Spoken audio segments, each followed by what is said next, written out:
Hello everyone, welcome to the channel tutor box. और आज की इस क्लास में हम लोग बहुत ही इंपॉर्टेंट टॉपिक पढ़ने जा रहे हैं। हम लोग पढ़ेंगे जनरल एनेस्थेटिक का क्लासिफिकेशन। यहाँ मैं आप लोगों को ऐसी ट्रिक बताऊंगा कि आप लोग इसको कभी क्लासिफिकेशन को भूलोगे नहीं। और यहाँ पर काफी बार आपके सेमेस्टर एग्जामिनेशन में जनरल एनेस्थेटिक के क्लासिफिकेशन से रिलेटेड क्वेश्चन आता है और कॉम्पिटिटिव एग्जामिनेशन में भी इसके क्लासिफिकेशन से रिलेटेड ड्रग्स को पूछा जाता है। तो इसको याद रखिएगा और पूरे जो वीडियो को लास्ट तक देखिएगा, सारी की सारी ड्रग्स याद रखिएगा, क्योंकि आधा अधूरा ज्ञान, अगर आधा आप वीडियो देखेंगे और फिर चले जाएंगे तो आधा अधूरा ज्ञान जो है किसी काम का नहीं होता है। तो यहाँ पर देखिए, जनरल एनेस्थेटिक को दो पार्ट में डिवाइड किया। अगर हम क्लासिफिकेशन की बात करें तो इनहेलेशनल ड्रग्स हो गई पहली तो, और सेकंड हमारी क्या हो गई, इंट्रावीनस कैटेगरी हो गई। जनरल एनेस्थेटिक को दो पार्ट में डिवाइड कर दिया हमने, इनहेलेशनल और इंट्रावीनस। अब अगर हम इंट्रावीनस की अगर हम बात करें, यहाँ पर हमारे पास में क्या है, फास्ट एक्टिंग ड्रग है, और दूसरी हमारे पास में क्या है, स्लो एक्टिंग ड्रग है। क्लियर? फास्ट एक्टिंग और स्लो एक्टिंग, कौन जल्दी से एनेस्थेटाइज कर देगा फास्टली और कौन धीरे धीरे एनेस्थेटाइज करेगा पूरी बॉडी को। तो यहाँ देखिए, फास्ट एक्टिंग कैटेगरी के अंदर क्या है, फास्ट एक्टिंग कैटेगरी के अंदर चार ड्रग है हमारे पास में। फर्स्ट हमारे पास में इटोमीडेट है, सेकंड जो है प्रोपोफोल है, थर्ड मीथोहेक्सीटोन एंड फोर्थ थायोपेंटोन है। इसको याद आप कैसे करोगे, इसको याद आप करोगे ईपीएमटी से।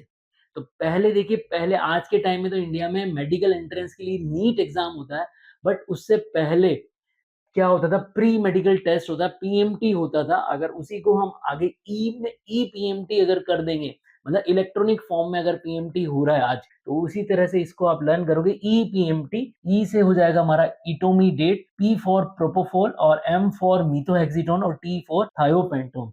तो अगर आप प्री मेडिकल टेस्ट पास कर लोगे तो आप फास्ट जो है वो क्या बन जाओगे, डॉक्टर बन जाओगे। जल्दी से आप क्या बन जाओगे, डॉक्टर बन जाओगे। अगर पास ही नहीं करोगे तो डॉक्टर कैसे बनोगे, तो पास करोगे तो फास्ट आप क्या बन जाओगे, डॉक्टर बन जाओगे। इस तरह से आप इसको लर्न कर सकते हो। अब इंट्रावीनस कैटेगरी के अंदर स्लो एक्टिंग ड्रग आ रही है। तो स्लो एक्टिंग ड्रग को हमने तीन कैटेगरी में डिवाइड किया है। तीन कैटेगरी हमारी कौन सी होगी, फर्स्ट हमारी होगी बेंजोडाइजेपीन्स, डेरिवेटिव्स हो गए, सेकंड हमारा हो गया डिसोसिएटिव एनेस्थेटिक, एंड थर्ड है ओपियोड एनाल्जेसिक।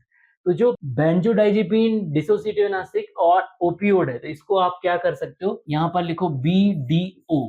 अब देखिए, हमारे जो जनरली जो मोहल्ला होता है या कॉलोनी जो होती है, उसमें बीएलओ होता है, जो बीएलओ ऑफिसर होता है, और वो जो है चुनाव में हमारा मतदाता सूची में नाम वगैरह लिखता है। तो बीएलओ को आप, बीएल को आप किससे रिप्लेस कर दीजिए, डी से रिप्लेस कर दीजिए। और बीएलओ क्या करता है, घर घर जाकर जो है वो सबका नाम लिखता है और सब कुछ करता है। तो उसका प्रोसेस क्या होता है, स्लो प्रोसेस होता है। तो बीएलओ का प्रोसेस कैसा हो रहा है, स्लो हो रहा है। तो यहाँ ऐसे लगे, बीडीओ का प्रोसेस कैसा है, स्लो है। तो स्लो एक्टिंग हो गई ये ड्रग। एक तो ये इस तरह से आपको याद हो जाएगी। अब आप देखिए यहाँ पर कि जो बेंजोडाइजेपीन है, जो ड्रग है वो क्या है, लोराजेपाम है, डायजेपाम है और मिडाजोलाम है। तो इसको याद आप कैसे रखोगे, क्रिकेट में हमारे वेस्ट इंडीज का एक प्लेयर था, क्या था, ब्रायन लारा। क्या था, ब्रायन लारा। तो ब्रायन लारा को याद करिए। ब्रायन से हो गया बेंजोडाइजेपिन, ब्रायन लारा से हो गया लाराजेपाम, ब्रायन लारा। दिया मिर्जा, दिया मिर्जा हमारी बॉलीवुड है, हमारा उसकी एक्ट्रेस है। तो ब्रायन लारा दिया मिर्जा का फैन है। इस तरह से याद करिए आप, ब्रायन लारा, ब्रायन लारा दिया मिर्जा का से हो जाएगा आपका कीटामाइन, और फैन है से हो जाएगा फेंटानिल। तो ब्रायन लारा दिया मिर्जा, ये चारों तो किस में आ गए, बेंजोडाइजेपिन कैटेगरी में आ गए, लोराजेपाम, डायजेपाम, मिडाजोलम। अब डिसोसिएटिव एनेस्थेटिक के अंदर जो हमारी ड्रग है वो क्या है, कीटामाइन है। तो का से हो गया कीटामाइन, और फैन से हो गया ओपियोड एनाल्जेसिक के अंदर जो ड्रग है फेंटानिल और रेमी फेंटानिल। तो फैन से दोनों में ही फैन फैन आ रहा है। क्लियर? तो फेंटानिल और रेमी फेंटानिल, इससे आप लोगों को ये ड्रग याद हो जाएगी। आई होप आपको स्लो एक्टिंग ड्रग याद हो जाएगी। ब्रायन लारा टेस्ट मैच का बहुत ही बढ़िया प्लेयर था। तो टेस्ट मैच को कैसे कहते हैं, स्लो ही खेलते हैं। तो इस तरह से आप लोगों को लर्न हो जाएगा, ब्रायन लारा दिया मिर्जा का फैन। क्लियर? अब आइए आप इनहेलेशनल ड्रग्स पर, जो कि जनरल एनेस्थेटिक है। इसको दो पार्ट में डिवाइड किया है, फर्स्ट वन इज गैस और second is volatile liquid. Inhalation करेंगे, इनहेल करना है आपको, तो जनरली वो तो क्लासिफिकेशन हो ही गया। इनहेल करेंगे तो जो इनहेल करेंगे वो क्या होगा, गैस ही होगा, या फिर क्या हो सकता है, वॉलेटाइल लिक्विड हो सकता है। तो जो गैस है वो तो क्या है, नाइट्रिक ऑक्साइड। इसको तो आपको याद रखना पड़ेगा। सेकेंड जो है हमारे पास में वॉलेटाइल लिक्विड, इसमें जो हमारे पास में ड्रग्स हैं वो क्या है, ईथर है, डेस्फ्लूरेन है, आइसोफ्लूरेन है, सीवोफ्लूरेन है और हेलोफ्लूरेन है। तो इसको याद आप कैसे रखोगे? ई डिश, क्लियर?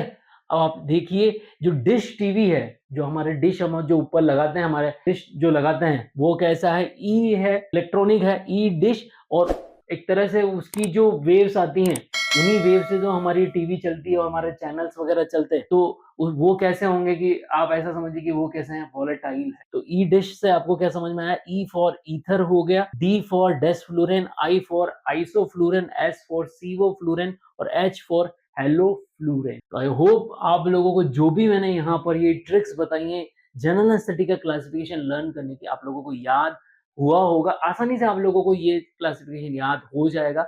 अगर आप लोगों को ये जो तरीका है वो समझ में आया, ये ट्रिक समझ में आई है, और इस ट्रिक को ज़्यादा से ज़्यादा बच्चों तक शेयर करिए। चैनल को सब्सक्राइब और वीडियो को लाइक भी ज़रूर करें। जय भारत, जय हिंद।